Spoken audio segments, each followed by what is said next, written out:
Buenas tardes, ¿qué tal, Fernando? Y a toda la audiencia, un saludo, bien, gracias. Igualmente, bueno, un poco que hablaba de eso, ¿no? De ciertas dificultades que están teniendo las provincias, los legisladores nacionales también, para, bueno, encontrar, por un lado, interlocutores con el gobierno nacional, llegar a ciertos consensos, como que no hay un espacio para la negociación o hay como unas formas novedosas y muy densas y rupturistas en ese sentido, ¿no? Está como vedado el consenso en principio, ¿no? Sí, no sé si será eso o, bueno, la verdad que de alguna manera vemos que es una agresión continua y en caso lo que pasó en la ley ómnibus, que mucho de lo que pasó tuvo que ver con la falta de experiencia de las autoridades de la Cámara, ¿no? Que recién asumidas le tocó una ley de 600, que arrancó con 600 y pico artículos y bueno, llegó al recinto con más de casi 350.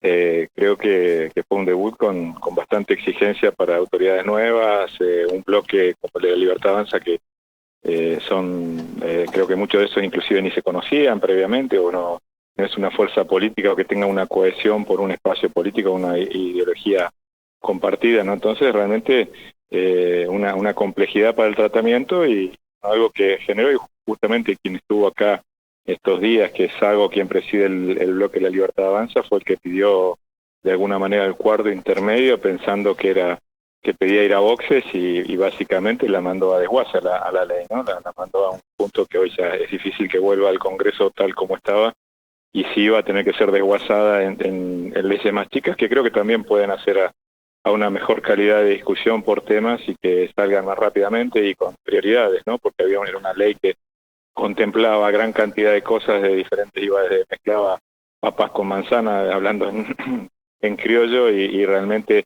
no todas tenían la prioridad como sí pueden tener algunas cosas y que estamos dispuestos a tratarlas y a dar la discusión lo antes posible. Claro, claro. Estuvo, como mencionabas recién, eh, el jefe de la bancada de la Libertad Avanza, Oscar Sago, en la provincia en estos días. Eh, ¿Qué mirada tenés respecto de uno de los debates calientes que me imagino se vienen? Estuvo pronunciándose en Neuquén, Río Negro, porque un poco que esta coyuntura que también describís plantea, bueno, esa falta de espacio para buscar acuerdos, pero al mismo tiempo provincias que comienzan a posicionarse de modo conjunto para ver cómo pueden ir capeando este temporal político, ¿no? Por un lado, la retracción de los fondos del subsidio al transporte, cuestiones pendientes y estratégicas para la región y para el país, como las concesiones hidroeléctricas, que una vez más vuelve a poner en escena ese tema de la potestad de las provincias, esas tensiones históricas entre que promueven los recursos naturales, la energía y ciertos avances por momentos de las administraciones nacionales. ¿Cómo ves todo ese escenario, digo, de posicionamiento de las provincias y en el debate particular de las hidroeléctricas?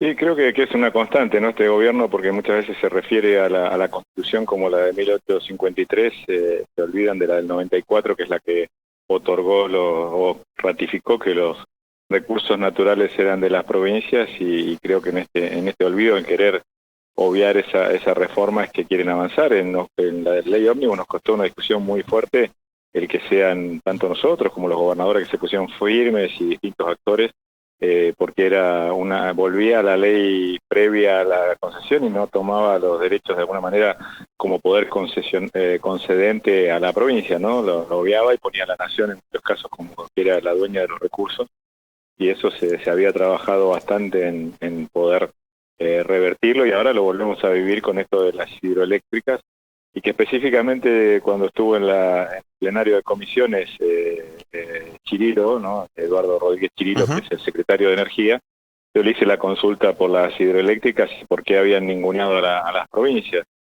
Él me respondió que no habían ninguneado a las provincias porque entendían que no correspondía que las provincias tuvieran o intervinieran en esto, porque apela a una ley que es previa inclusive a la reforma esta que hablaba de la Constitución del 94, que dice que los saltos de agua se los reserva Nación.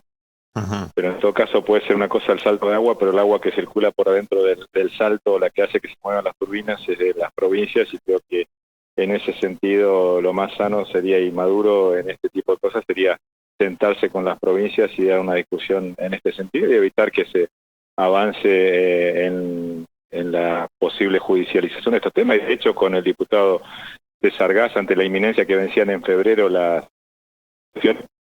un pedido de la Corte Suprema, una medida cautelar que se frene este avance sobre las hidroeléctricas sin tener en cuenta las provincias y que de alguna manera la Corte sea quien determina si corresponde o no a las provincias intervenir en este tema. Uh-huh.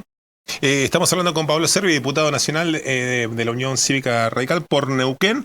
¿En qué instancia está esa presentación judicial que hicieron? Y en este momento la tiene el Procurador General de la Nación, que es Barr, y está con alguna demora en los plazos que ya tendría que haber contestado hasta traslado que le hizo la Corte. Uh-huh. Y todavía no lo he hecho. Hace unos días hicimos una nueva presentación porque ante las noticias o esto que salía que querían concesionarla en menos de 60 días, entendemos que hay un riesgo para la provincia de Neuquén en este caso, pero sería también para la de Río Negro, en el caso que son compartidos, de que se avance con algo que después sea un proceso irreversible o que afecte los derechos de las provincias. Así que volvimos a hacer una presentación y seguramente en estos días estaremos viendo y también conversando con los actores provinciales o quienes están llevando otras tareas adelante como para ver cómo se pueden coordinar acciones, porque creo que es muy importante, ¿no? Estamos hablando de 5 centrales hidroeléctricas sobre los ríos, el río Limay y el Neuquén, que son muy importantes para la provincia y que también podrían, una buena renegociación podría generar ingresos importantes o la posibilidad también de tener cierta cantidad de energía para destinar a desarrollo o de alguna manera a paliar la crisis que viene y que se viene con esto de las tarifas, ¿no? Que a partir de ahora, febrero y marzo, se va a sentir fuertemente. Claro. Pablo, me quedé con algo que habías mencionado respecto de lo que te dijo, de lo que vos mencionabas de Eduardo Rodríguez Chirillo en la etapa de comisiones. ¿Qué significa eso de quedarse con la potestad de los saltos si no mal no recuerdo fue la expresión que usaste, saltos de agua, digamos, por supuesto, el recurso natural de las provincias, que te decía él, en manos de la nación? ¿Qué tramo de ese salto de agua? Es una ley se nos perdió. el derecho francés es como que la energía potencial que existe en el salto, en una caída de agua, Uh-huh. es de la nación de alguna manera, ¿no? Es lo que argumentan. Claro. Ellos como para decir que las provincias no tenían por qué sentarse, no tendrían por qué sentarse en una negociación por las hidroeléctricas. Y lo que nos preocupa ahí también es ver ciertos intereses, ¿no? Puede que jugadores, o lo vemos continuamente, ¿no? Quienes se sientan o quienes están negociando tienen alguna posición tomada por parte del gobierno nacional, ¿no? Los funcionarios del Ejecutivo Nacional ya uno ve como una posición muy férrea en este sentido y muy cercana a aquellos que tienen las concesiones actualmente y que quieren prorrogarlas, ¿no? Entonces, Uh-huh. entiendo que tenemos que las provincias hacer valer nuestros derechos y que se haga una mesa de discusión, porque estamos hablando de concesiones que duran por encima de los 30 o cerca de los 30 años, ¿no? Entonces, Claro. No es poca cosa y también esto de defender los derechos de Neuquén en este sentido, ¿no? Claro. Pero básicamente esto es algo que argumentan que también es rebatible y es discutible, ¿no? Pero están muy firmes sobre eso, por eso creo que hay que, y si no quieren abrir la discusión, habrá que recurrir a la justicia y de hecho, como digo, está la medida cautelar que presentamos nosotros, que estamos pidiendo que también se resuelva prontamente y que se dé lugar a las provincias. Uh-huh. Pablo, hemos estado viendo durante todo el verano y desde del recambio del gobierno nacional adhesiones, contraposiciones, acuerdos iniciales entre el gobierno nacional y Juntos por el Cambio, con sectores del PRO, con sectores del radicalismo más o menos disidentes, con sectores que fueron parte del gobierno nacional de Macri integrados a esta nueva fuerza.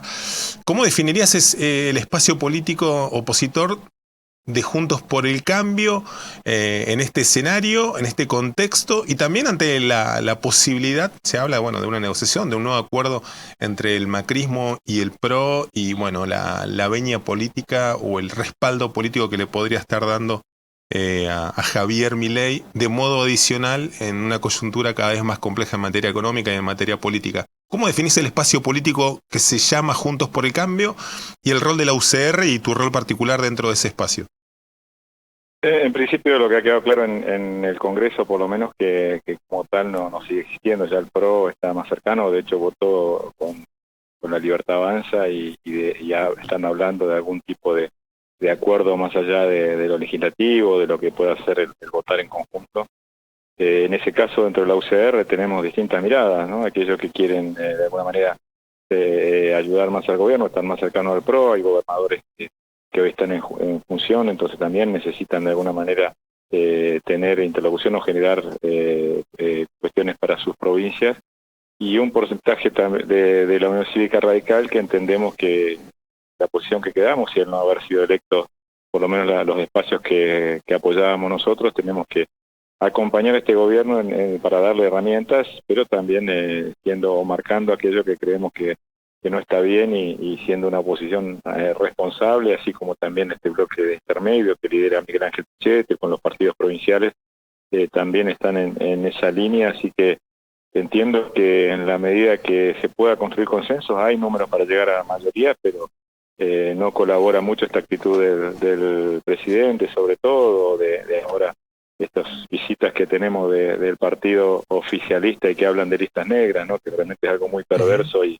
de las peores épocas de la Argentina. Entonces, que digan que uno está en una lista negra del presidente por no haber acompañado lo que él quiere, me parece que no le hace bien a que tengamos diálogo, que podamos construir, y sobre todo esa mayoría que están necesitando, ¿no? Porque por más que sumes la Libertad Avanza con PRO, estarían alrededor de los 78 diputados, le estarían faltando 51, 52, como dependiendo cómo haga la cuenta, para lograr quórum y después mayoría, ¿no? Así que en ese sentido entiendo que si quieren que sigamos colaborando, por lo menos lo hemos hecho, ¿no? Porque la verdad que hemos trabajado mucho en la ley ómnibus para darle forma y que pudiera avanzar, pero realmente el destrato durante el tratamiento y a partir del resultado, como antes decía, el presidente del bloque La Libertad Avanza pensó que la mandaba a boxes y la terminó mandando a desguace por no conocer el reglamento.